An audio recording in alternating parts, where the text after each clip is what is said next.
Hello everyone, welcome to this week's Gran Turismo 7 Daily Race Race and Strategy Guide. This week we are off down under to Australia, and of course that means we are visiting Mount Panorama, or better known as Bathurst, for 8 laps around this iconic track. We've got tyre wear at times 3, fuel at times 6, we've got the medium and the hard tyres available. Just the hard tyres are mandatory. BOP is on, I believe it's the high speed BOP for Bathurst, I could be wrong with that though. Forgot to check it before I went ahead with doing this commentary. Damage is light, it's a rolling start, and slipstream is real. So yeah, from the settings in this one, it's pretty clear that fuel is going to be the kicker. It's going to be the most important element. But will it actually be a fuel saver? Usually when we get a Group 4 race, they have the fuel up at times 7. That was prior to updates 1.31 and 1.32. So I did wonder when I seen that that had been reduced down to times 6. That maybe the fuel was a little bit worse on the Group 4 cars than it was prior to those updates. Our test car for this one is going to be the Jaguar F-Type from Group 4. I'm not sure what car will be the fastest around here. I expect the Ferrari to be decent, the NSX to be decent. I actually expect a whole host of Group 4 cars to be quite good. But the Jaguar definitely felt fairly handy around here. Good top speed down the straights, sensible handling through the middle sector. But yeah, it remains to be seen what car will start topping the leaderboards. And at this point, of course, we are not aware of what cars, or I'm certainly not aware at this point, what cars are going to be strong on fuel.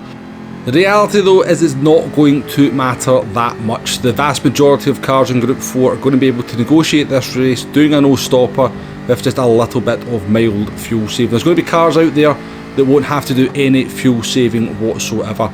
I'm doing a no-stop strategy here in the Jaguar on screen, and I actually forgot, as we jump to lap 8, I actually forgot to fuel save in the middle part of the race. So I did a tiny little bit of fuel saving over maybe laps 1 and 2, but then I sort of realised at the sort of end of lap 6 that I better check the fuel, and I found there was a couple of percent down, so I actually had to do a little bit of fuel saving over the last couple of laps. When I say a little bit of fuel saving, literally changing around about 80% on the rev counter there, just to make sure we got the car to the end. So the Jaguar, with only a little bit of mild fuel saving, can easily do the no-stop strategy.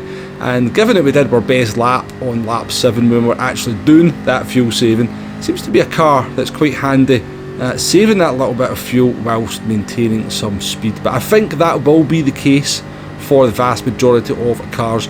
And yeah, the no-stop strategy is definitely going to be the one for this one. We'll take a look at the pit loss and I'll show you why the one-stop is not going to be viable in just a little minute. But coming up to the last corner here, Hell Corner I believe it's called, on Bathurst to complete our 8-lap run. And yeah, tyre wear is not too much of an issue, maybe a little bit of wear on the front right and a little bit of mild fuel saving for some cars. I would imagine some cars don't have to do any fuel saving, will get you to the end, and it's going to be a shade under 18 minutes this one. So is the one stop viable? Well, I've probably already answered that just in the last minute when I was talking, but hey, let's take a look at this pit loss and see just why it's not viable. So coming into the pit lane, always a very tricky pit lane at Bathurst. If you have to use it, you always see a lot of people embarrassing themselves by ending up in that tyre wall. Done it myself, so yeah, I've been there and done it. But yeah, you're not going to have to make a pit stop in this one because the pit loss, as you can see right now, is just going to be far too long. Bathurst did used to have quite a short pit lane, even when they kind of made the pit stops longer, but it seems to be even longer than that change now, if you get where I'm coming from. Nearly 24 seconds to get the car into the box. Now we came into the pits here around about 5 seconds ahead of P2, and as we emerge from the pits we're going to be about 16 seconds off the lead, which means we've lost around about 21 seconds. Now by my best estimations you're maybe going to be about 1.5 seconds a lap quicker on medium tyres.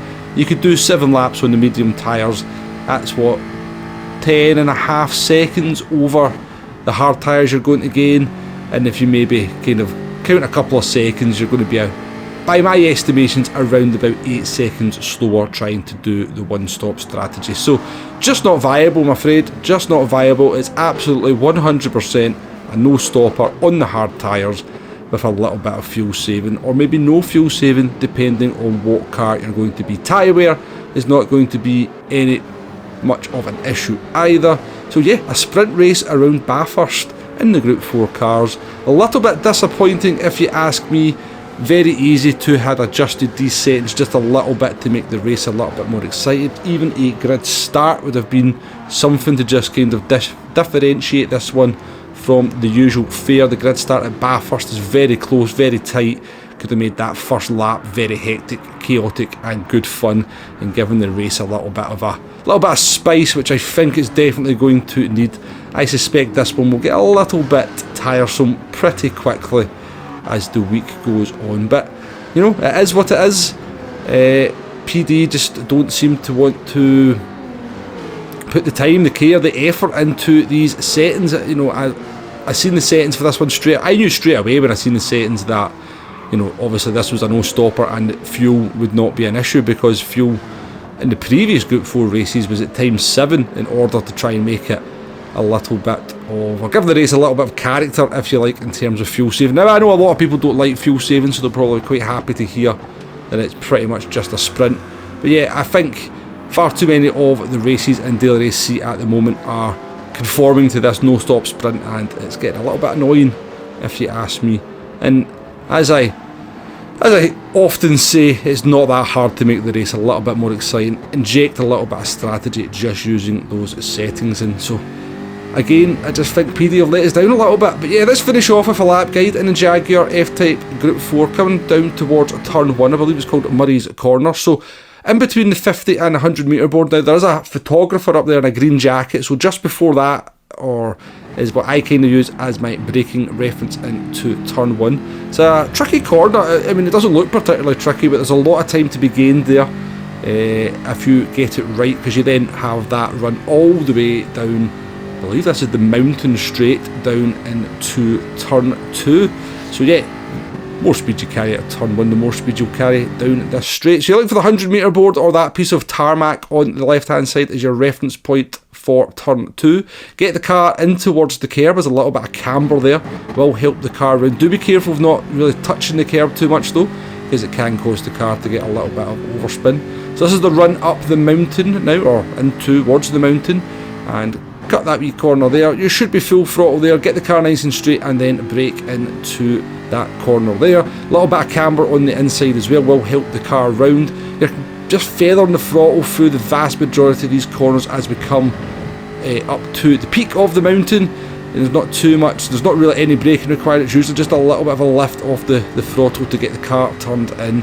Try and avoid the curbs at times as well. They can be a little bit slidey and can cause the car to oversteer and spin out. But now coming down to the downhill section of the mountain, you've got the Audi R8 sign there is usually a good reference. You do want to be braking a little bit before that, and this is where things get very tricky, because you're trail braking your way all the way down the mountain, and it's very easy to lose the back end. It's just about getting the rhythm here. There's very hard to sort of coach somebody how to do this part of the track. It's just all practice. But coming down towards Forest Elbow, you're coming down to a steep downhill braking zone, so just a little dab of the brakes, and then once you've got the car straight, apply the full brake to get the car stopped.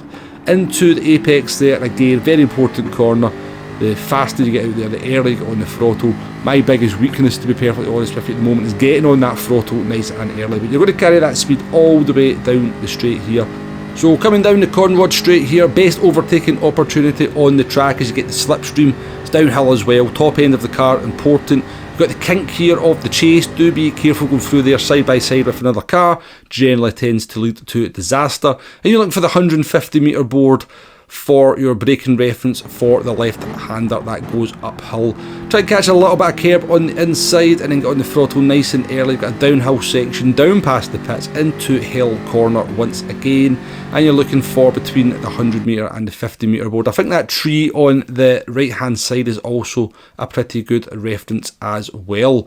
And that is a lap of Bathurst.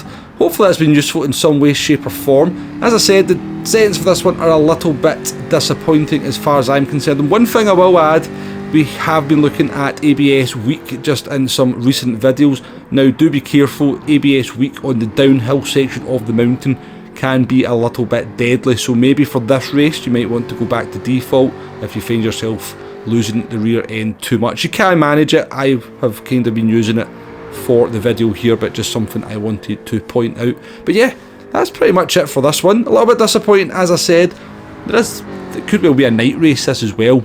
They do sometimes like to make us go around Bathurst at night, but that remains to be seen. No dynamic weather in this one, so nothing like that to come in. But yeah, hopefully the video has been useful in some way, shape or form. If it has, please hit the like button, please hit the subscribe button. Thank you very much for watching, and I'll catch you in the next one. Goodbye now.